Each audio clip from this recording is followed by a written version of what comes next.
Pendant longtemps, personne ne te remarquera. Tu peux parler, agir, faire des efforts. Le monde continuera d'avancer comme si tu étais invisible. Ce n'est pas parce que tu es faible. Ce n'est pas parce que tu n'as pas de valeur. C'est parce que tu n'as pas encore adopté les habitudes qui transforment la perception que les autres ont de toi. Les êtres humains ne respectent pas les intentions. Ils respectent les signaux. Et ces signaux, tu les envoies chaque jour sans t'en rendre compte. Imagine une seule semaine, 7 jours, pas une année, pas une vie entière. Juste 7 jours pendant lesquels tu changes consciemment 10 micro-habitudes. Pas pour plaire, pas pour être aimé, mais pour reprendre le contrôle de ton image, de ton énergie, de ton impact. Au bout de ces 7 jours, quelque chose bascule. Les regards changent, les silences deviennent lourds. Les gens commencent à t'écouter différemment. Pas parce que tu parles plus fort, mais parce que tu dégages autre chose. Si ce que tu entends te parle, abonne-toi maintenant. Pas plus tard. Abonne-toi maintenant, parce que ce genre de contenu n'est pas fait pour tout le monde. Et dis-moi en commentaire une seule chose. Je suis prêt à changer. Même si personne ne le lit, ton cerveau, lui, s'en souviendra. La première habitude est simple, mais elle fait peur. Pendant 7 jours, tu cesses de te justifier. Totalement.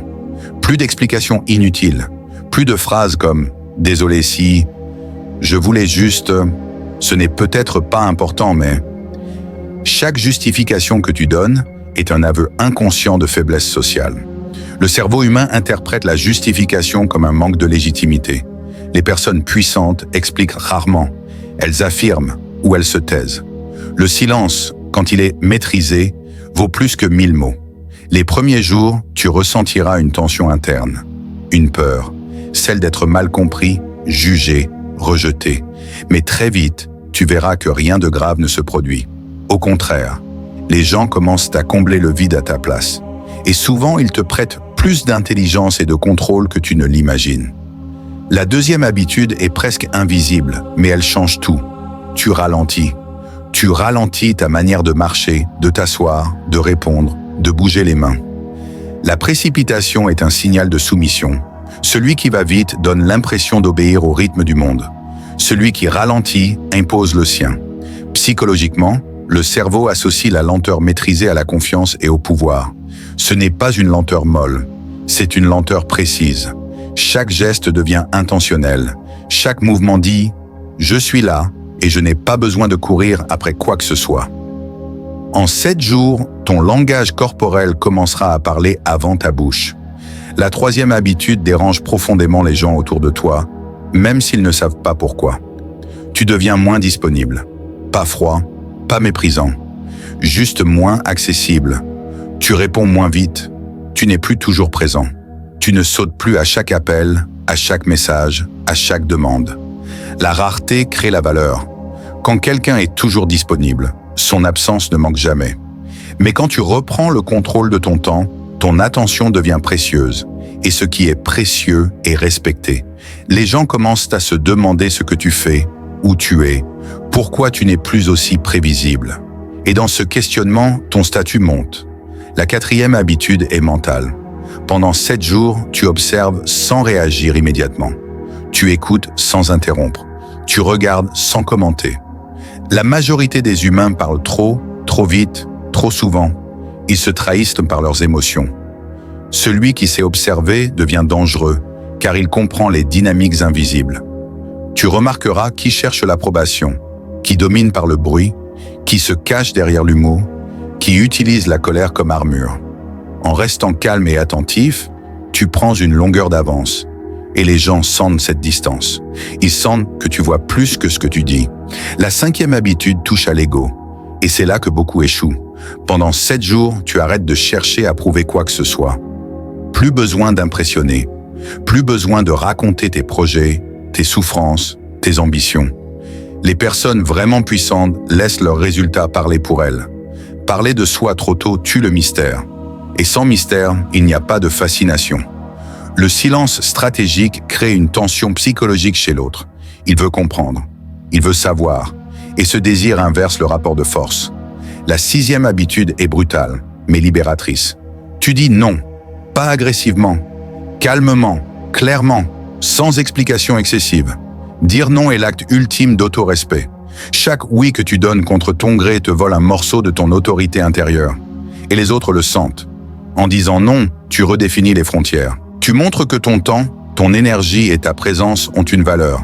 Les premiers refus créeront de l'inconfort. Certains tenteront de te faire culpabiliser. C'est normal. Le changement dérange ceux qui profitaient de l'ancien toi. La 7e habitude commence dès le réveil. Pendant 7 jours, tu gagnes la première heure de ta journée. Pas de téléphone, pas de notification, pas de bruit extérieur. 7 heures t'appartient. Le matin définit ton état mental pour les 12 heures suivantes. Si tu laisses le monde t'attaquer dès le réveil, tu passes la journée en mode réaction. En reprenant ce contrôle, tu deviens proactif. Tu choisis ton rythme, tu choisis ton énergie, et ce calme intérieur se ressent dans toutes tes interactions. La 8e habitude touche à ton regard, littéralement. Tu soutiens le regard un peu plus longtemps que la normale, sans agressivité, sans défi, juste avec présence. Le regard est un langage primitif. Fuir le regard signale la soumission ou la peur. Le soutenir calmement signale la stabilité et la confiance. Beaucoup détourneront les yeux en premier. Pas parce que tu les domines, mais parce que tu ne fuis plus. Et celui qui ne fuit pas devient naturellement une référence. La 9e habitude est sociale. Tu parles moins, mais tu choisis mieux tes mots. Chaque phrase devient plus courte, plus directe, plus lourde de sens. Le cerveau humain donne plus de poids à ce qui est rare et précis. Les personnes qui parlent trop diluent leur impact. Celles qui parlent peu concentrent l'attention. Tu deviendras quelqu'un qu'on écoute quand il parle, parce qu'on sait que ce ne sera pas inutile. La 10e habitude commence à l'intérieur.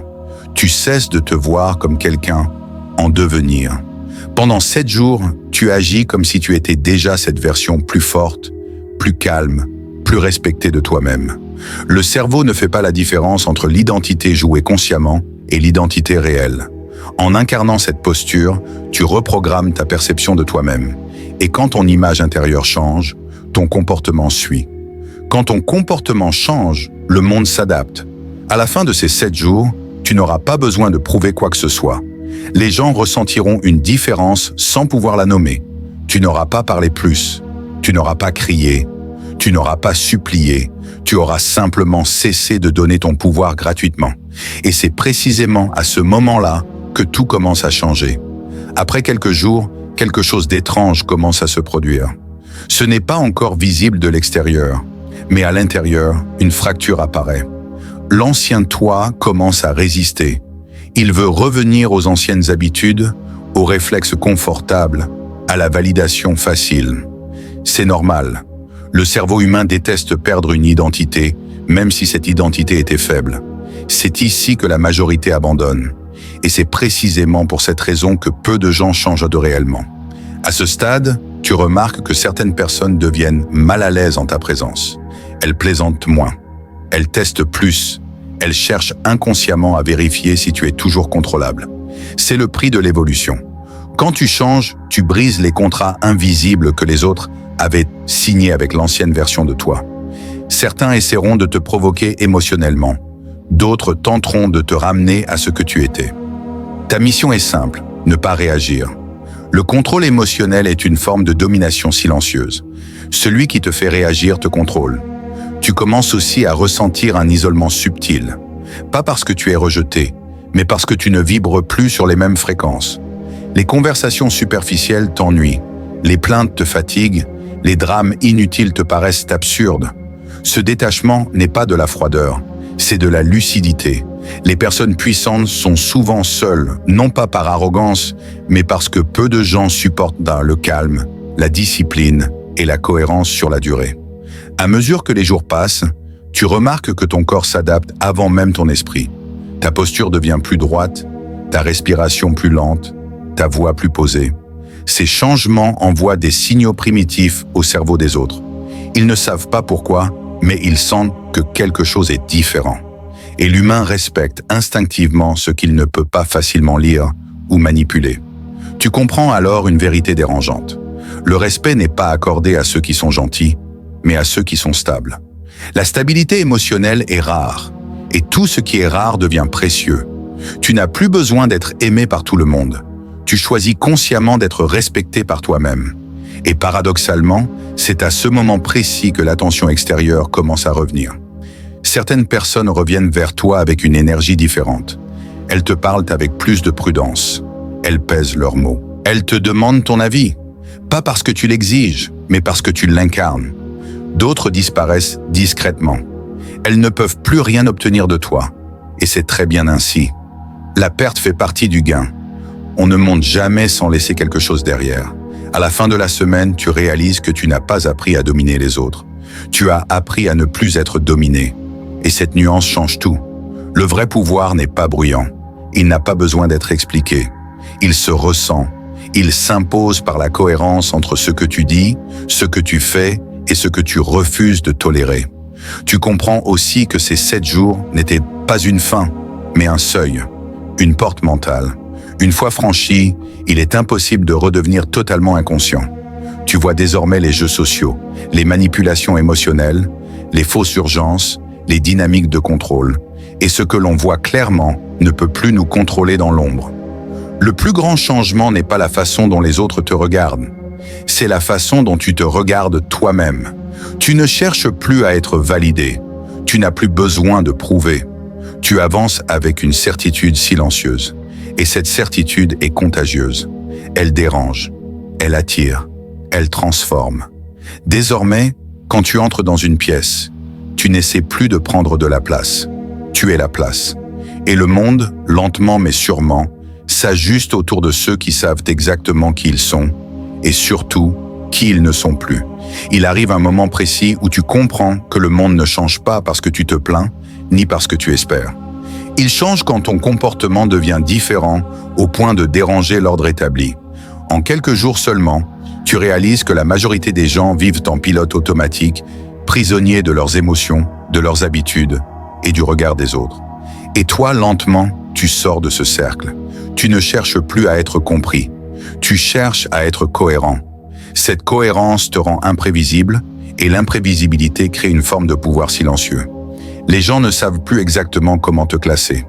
Ils hésitent, ils observent, et cette hésitation te place déjà au-dessus du bruit. Tu remarques aussi que moins tu parles, plus tes mots pèsent. Le silence devient un outil. Il met les autres face à eux-mêmes. Beaucoup parlent pour combler leur vide intérieur. Toi, tu n'en as plus besoin, et ce calme intérieur commence à rayonner. Pas comme une arrogance, mais comme une certitude tranquille. Certains essaieront de te provoquer, de te faire sortir de ton axe.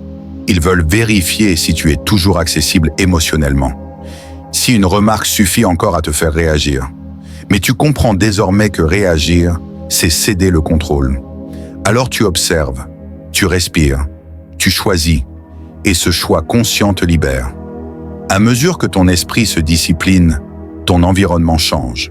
Pas par magie, par sélection naturelle. Les distractions perdent leur attrait.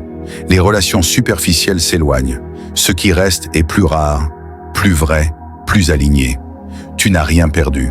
Tu as filtré. Tu comprends alors une vérité que peu acceptent. Être respecté demande parfois d'être incompris. Être fort demande souvent d'être seul. Mais cette solitude n'est pas un vide, c'est un espace. Un espace où tu te construis sans interférence, sans bruit, sans masque. À la fin, tu ne ressens plus le besoin de prouver quoi que ce soit. Tu avances, tu observes, tu décides. Et cette posture change tout. Les regards deviennent plus lourds, les mots des autres plus prudents. Non pas parce que tu inspires la peur, mais parce que tu inspires la stabilité. Le vrai pouvoir n'est pas dans la domination des autres, mais dans la maîtrise de soi. Et celui qui se maîtrise devient naturellement une référence. Sans discours, sans démonstration, juste par sa présence. Et c'est ainsi que, sans élever la voix, sans forcer le respect, sans demander l'attention, tu deviens quelqu'un qu'on ne peut plus ignorer. Si tu as tenu jusqu'ici, ce n'est pas un hasard. Abonne-toi, parce que ce que tu viens d'entendre n'est que le début. Et en commentaire, écris simplement « Jour 1 ». Pas pour moi, pour te rappeler que tout pouvoir commence toujours par une décision silencieuse.